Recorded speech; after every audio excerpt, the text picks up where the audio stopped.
que é John Hus, tá? John Hus, ele começa a história dele em 1400, né? Começa aí, e ele vai ser visto aí ao longo do tempo. John Hus, ele era professor da Universidade de Praga, e ele então decidiu pregar a Bíblia para os seus alunos. É uma coisa que acontece. No período de John Hus, a igreja ela vai crescer novamente, ou seja, os cristãos vão sair dos 75 milhões e vão voltar para os 80 milhões, né?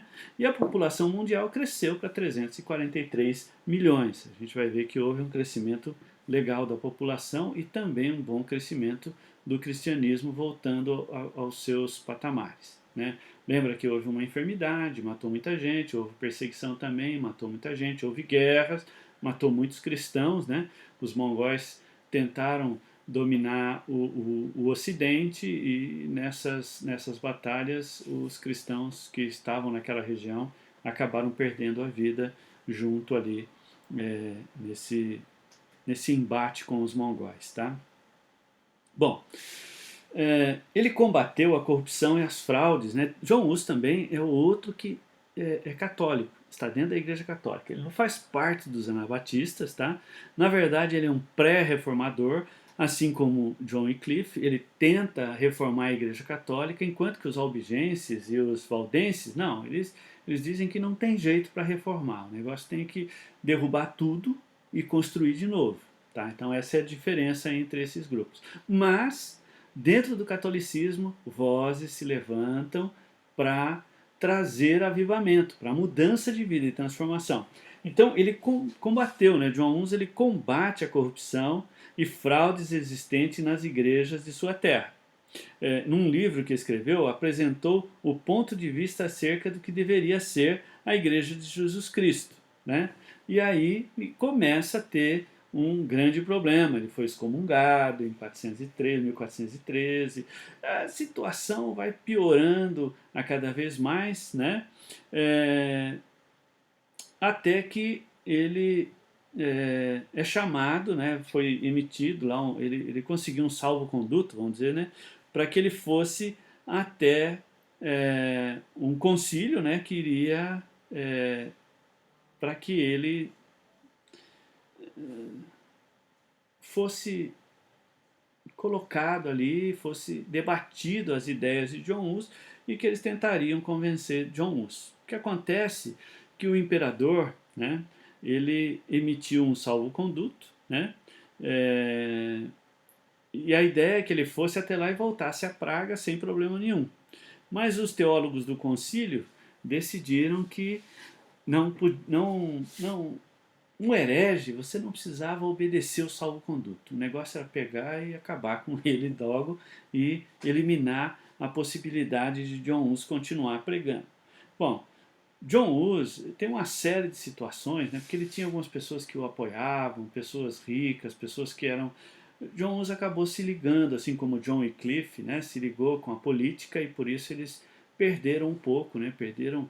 Né, não só política, mas defenderam políticos, defenderam... Por isso todo cuidado a gente ficar defendendo o político, mesmo que ele seja uma boa pessoa, né, a igreja ela tem que estar pronta para dizer sim ou não em determinadas situações, mesmo que o político seja alguém que você considere ele como um bom homem, tá bom?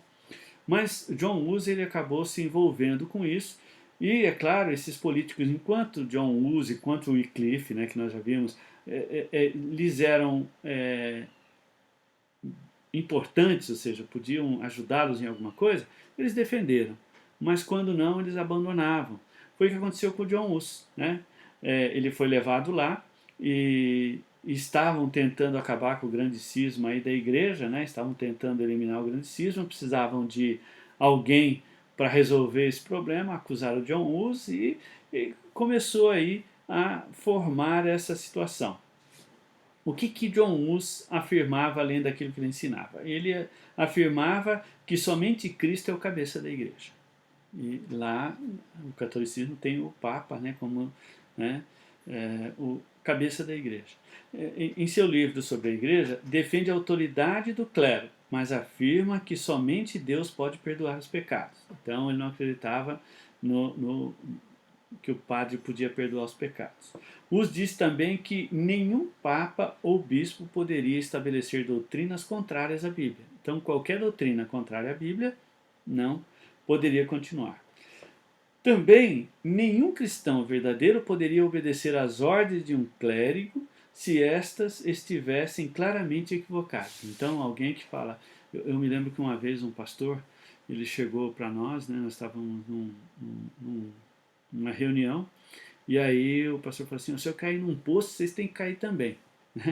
Aí a minha esposa respondeu para ele: não, se você cair num poço, eu te dou a mão e retiro você de lá. E tem muitos líderes que eles acabam ministrando esse tipo de coisa, né? Assim acontecia ali com o catolicismo. E John Hus foi contra isso, ele dizia que isso estava errado. John Hus ele foi condenado pelo concílio, né? Sem mesmo ter sido ouvido, né? O Sigismundo, que era o imperador, né, do Sacrosanto Império Romano, conseguiu fazer a unidade da Igreja Católica novamente, mas não podia deixar John Hus, né, que estava defendendo as ideias de Wycliffe, porque na verdade John Hus é um discípulo de Wycliffe. Ele então foi condenado à fogueira. Em todo o tempo, John Hus procurou, né, fazer o melhor possível para pregar o Evangelho. Ele foi condenado e ele foi chamado de pré-reformador, né? Ele é o camarada que vai fazer com que essas ideias se espalhem pela Alemanha, se espalhem por todo o mundo, né? As ideias de Wycliffe e as ideias de John Hus, né, juntas, acabam levando muitas pessoas a repensarem a sua fé, a repensarem as suas ideias e a tratarem disso de forma diferente daquilo que vinham tratando. Tem uma coisa que eu não pus aqui no nosso slide, mas eu quero comentar uma coisa muito bacana. Nesse período, né, de John Hus, que é o século XIV, né, e no século XV, que vai começar agora, o que acontece? Gutenberg vai criar a imprensa. Uma coisa fantástica, tá? Porque a partir da criação da imprensa, John Gutenberg ele imprime a Bíblia, né? 200 cópias, ele faz 200 cópias da Bíblia completa, né? Nesse período. É uma coisa gigante. Se você pensar que para se fazer uma cópia levava anos, né? E os escribas ficaram escrevendo isso, então era muito demorado. John Hus, John Hus não, desculpa. Gutenberg, ele vai fazer essas 200 Bíblias, vai imprimir essas 200 Bíblias, já vão fazer uma grande diferença, porque apesar de estar em latim, né? Muitas pessoas poderiam ler a Bíblia, ter a Bíblia, né? E em 50 anos depois que a Bíblia foi criada, né, em 1506, já tinham sido feitos mais cópias, mais livros do que todo o período anterior escrito pelos monges que faziam essas inscrições. Porque cada um dos países, em pouco tempo, acabou construindo, né, ou adquirindo uma imprensa e colocando essa imprensa ao trabalho, tá bom? Martinho Lutero, né, vai usar bem desse artifício. Eu quero falar agora além de Gutenberg, né, do Savonarola, né, que Savonarola ele viveu também aí nesse período entre John Hus, né. Savonarola também é um católico, não é que nem os albigenses e valdenses, né. Ele é um católico que é chamado de reformador, mas ele era bem católico. Ele não tinha, na verdade, ele estava criticando, né, as ideias, mas ele tinha em vista as pessoas mudarem, a própria igreja mudar por si mesmo, tá? Savonarola ele vai para Florença, né, na Itália, e lá ele vai começar a ministrar e a pregar contra os desmandos da própria cidade, os Médicis que governavam, contra o próprio papado, contra a forma que a igreja usava, né, os bens e trabalhava com os bens, né, porque as pessoas estavam numa corrupção muito grande. E Savonarola ele vai entrar em conflito com tudo isso, porque ele vai criticar o papado, vai criticar os bispos, vai criticar os padres da sua cidade e vai se tornar um herói na cidade. Ele pregava muito duro contra o pecado, contra a corrupção, contra essa situação, e o que ele fez foi o seguinte: de tal forma, a sua pregação foi tão profunda e tão incrível, que ele fez com que muitas e muitas pessoas mudassem de vida. Até banqueiros devolveram recursos que tinham tirado das pessoas, né? Coisa que não acontece hoje, né? A gente vê que a justiça tem que fazer, mas eles por si mesmos fizeram isso só pela pregação do Savonarola. Savonarola vai apontar os erros e vai pedir santificação e transformação de vida. E a população vai ouvir, e a coisa vai ser tão incrível que na cidade, praticamente os bares, essas coisas assim, fecharam. Mas não porque ele obrigou, por causa da pregação dele atingir as pessoas, né? Houve uma invasão e o governo da cidade não a protegeu, e aí por causa disso a população se rebelou contra o governo dos Médicis, e Savonarola acabou sendo eleito o líder da cidade, né, o governante da cidade. Ele ficou um tempo como governante e pregando contra essas atitudes ruins da igreja, do clero, do papa. Aí o papa pega e proíbe ele de continuar o seu trabalho. Fala assim que ele não poderia pegar mais, né? E aí então Savonarola obedece imediatamente e vai ficar ali recluso por um ano. Depois de um ano, o Papa falou assim: bom, eu já fiz com que ele ficasse um ano, já humilhei Savonarola, vou deixar ele pregar de novo. Aí chama o Savonarola para pregar de novo, né? Fala assim: você pode continuar pregando. Savonarola volta a pregar e não consegue ficar sem pregar contra a corrupção e contra as coisas que estavam acontecendo. Até que decidem condenar Savonarola e acabam executando, tirando a vida do pregador. Tá? Savonarola foi um católico, assim como John Hus, John Wycliffe, esses três aqui.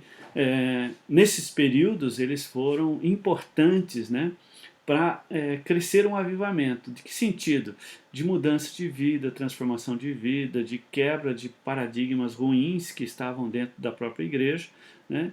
E nesse inteirinho, os reformadores que queriam, né, não era bem uma reforma, mas era derrubar a igreja e construir uma nova, como os albigenses e os valdenses, que influenciaram, inclusive esses três foram um pouquinho influenciados por esses outros grupos que estavam por ali e faziam um grande trabalho.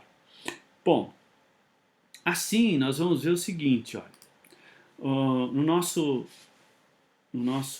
gráfico, né, nós vamos ver aí que nesse período, né, nós temos aí os albigenses, né, que são e os valdenses, né, são esse período principalmente aí, tá? Nós vimos na aula passada o cisma, né, o grande cisma lá entre a Igreja Católica e a Ortodoxa, né? E nós vamos perceber essas mudanças ali dentro, né? Nós vamos perceber essas mudanças, tá? Os albigenses deixam de existir e a gente vai ver a existência dos valdenses daí para frente.